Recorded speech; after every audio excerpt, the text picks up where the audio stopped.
Hi friends, welcome to trending kitchen. இன்றைக்கி நம்ம கிச்சனில் என்ன ஸ்பெஷல் பார்த்தீங்கன்னா சுண்டக்காய் பருப்பு பச்சடி. செம்ம டேஸ்ட்டாக இருக்கும். ஒரு தடவை வச்சு பாருங்கள். சுண்டக்காயில் அவ்வளோ நன்மைகள் இருக்குது ஃப்ரெண்ட்ஸ். சுண்டக்காய் வந்து டைஜஷன் ப்ராப்ளத்துக்கு யூஸ்ஃபுல்லாக இருக்கும். அதோட லேடிஸ்க்கு ரொம்ப ஹெல்ப்ஃபுல்லாக இருக்கும். அனிமிக் ப்ராப்ளம் உள்ளவங்களுக்குலாம் ரொம்ப யூஸ்ஃபுல்லாக இருக்கும். வாரத்துக்கு 2 தடவையாவது கண்டிப்பாக செய்யுங்க. வாங்க எப்படி செய்கிறதுன்னு பார்க்கலாம். அதுக்கு பருப்பு 100 கிராம் எடுத்துக்கோங்க. எடுத்துகிட்டு வாஷ் பண்ணிவிட்டு அதில் ஒரு 10லேருந்து ஒரு 15 பல்லு வரைக்கும் பூண்டு பல்லு போட்டு விசில் வச்சு எடுத்துக்குவோம். அதுக்கு வந்து சின்ன வெங்காயம் போட்டிங்கன்னா டேஸ்ட் வந்து செம்மையாக இருக்கும். 10 சின்ன வெங்காயம் எடுத்துக்கோங்க. நல்ல பெரிய தக்காளியாக நம்ம 2 தக்காளி எடுத்துக்கலாம். தக்காளி கூடுதலாக சேர்க்கும் போது டேஸ்ட் வந்து செம்மையாக இருக்கும். சுண்டக்காய் பார்த்திங்கன்னா இந்த மாதிரி கட் பண்ணிங்கன்னா டக்குன்னு அந்த காம்பு வந்துடும். ரொம்ப பெருசாக எடுக்காமல் கொஞ்சம் சின்னதாக பிஞ்சாக பார்த்து எடுத்திங்கன்னா டேஸ்ட்டு நல்லாயிருக்கும். சுண்டக்காய் வந்து ஆஃப்டர்நூன் வச்சிட்டிங்க அப்படின்னாக்கா நம்ம நைட்டு சப்பாத்தி தோசைக்கெலாம் சூப்பராக சாப்பிட்டுக்கலாம். சுண்டக்காய் வந்து அப்படியே முழுசாக சேர்க்கக்கூடாது. ஒன்று வந்து இடிக்கும் பொழுது ரொம்ப நச்சிடக்கூடாது. லேசாக நடிச்சிட்டிங்கன்னா இந்த மாதிரி 2ஆக கட் ஆயிரும். அந்த மாதிரியும் சேர்த்துக்கலாம்.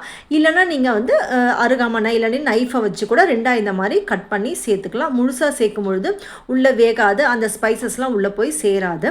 ஸோ வாங்க, பேனில் வந்து எண்ணெய் ஊற்றிக்கோங்க. 2 ஸ்பூன் அளவுக்கு நல்லெண்ணெய் சேர்த்துக்கோங்க. கடுகு உளுத்தம்பருப்பு 1/4 ஸ்பூன் அளவுக்கு வெந்தயம் சேர்த்துக்கலாம்.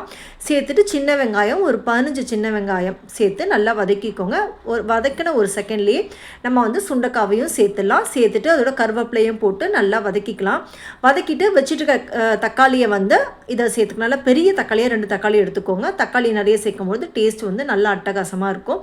நல்லா வதக்கிக்கோங்க. வதக்கிட்டு காரத்துக்கு பார்த்தீங்கன்னா நம்ம யூஸ்வலாக யூஸ் பண்ணுவோம் பார்த்தீங்களா, குழம்பு மிளகாய் தூள், அதுவே கூட உங்கள் காரத்துக்கு ஏற்ற மாதிரி நீங்கள் போட்டுக்கோங்க. நான் 2 ஸ்பூன் அளவுக்கு சேர்த்திருக்கேன். அப்புறம் ஒரே ஒரு பச்சை மிளகாய் சேர்த்து அதையும் நல்லா வதக்கிக்கலாம். அப்புறம் சின்ன நெல்லிக்காய் சைஸு புளி வந்து கம்மியாக சேர்த்துக்கோங்க. ஏன்னா நைட்டு வந்து சப்பாத்தி தோசைக்கெலாம் வச்சு சாப்பிடும்பொழுது புளிப்பு கொஞ்சம் கம்மியாக இருந்தால் நல்லாயிருக்கும். ஒரு சின்ன நெல்லிக்காய் சைஸ் புளியை கரைச்சி ஊற்றிட்டு கொஞ்சம் உப்பு போட்டு ஒரு 10 நிமிஷம் வேகட்டும். சரிங்களா, வேகட்டும். அதுக்கப்புறம் பார்த்திங்கன்னா பருப்பு பார்த்திங்கன்னா ரொம்ப வந்து குழஞ்சி இருக்கக்கூடாது. இந்த மாதிரி தான் இருக்கணும். அப்படி தான் வந்து பருப்பு பச்சடிக்கு டேஸ்ட்டு நல்லாயிருக்கும். நல்லா கொதி வந்தோடனே இந்த பருப்பு பச்சடியை நம்ம ஊற்றிடலாம். இந்த பருப்பை ஊற்றிடுவோம். ஊற்றிட்டு தேவையான அளவுக்கு உப்பு சேர்த்துக்கோங்க.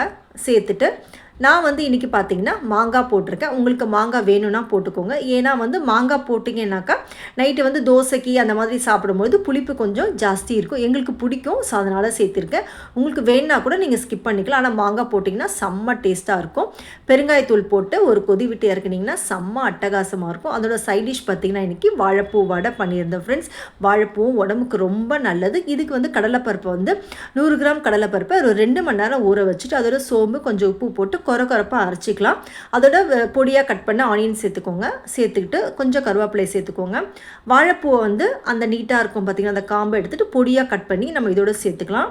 காரத்துக்கு மிளகாய்த்தூள், கொஞ்சம் பெருங்காயத்தூள், கொஞ்சம் உப்பையும் சேர்த்துக்கோங்க.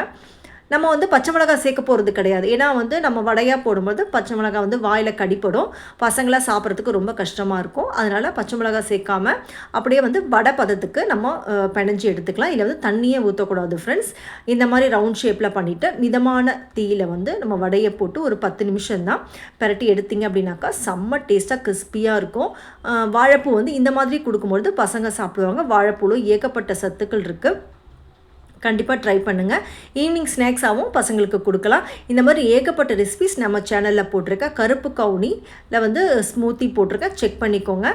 நம்ம சேனலில் வந்து பீட்ரூட்டில் ஒரு கிரேவி மாதிரி செஞ்சுருக்கேன். அது இட்லி தோசைக்கெல்லாம் வச்சு சாப்பிட்டுக்கலாம். இந்த மாதிரி நிறைய ரெசிபிஸ் இருக்குது. மறக்காமல் சப்ஸ்கிரைப் பண்ணி நம்ம சேனலை சப்போர்ட் பண்ணுங்கள். தேங்க்யூ.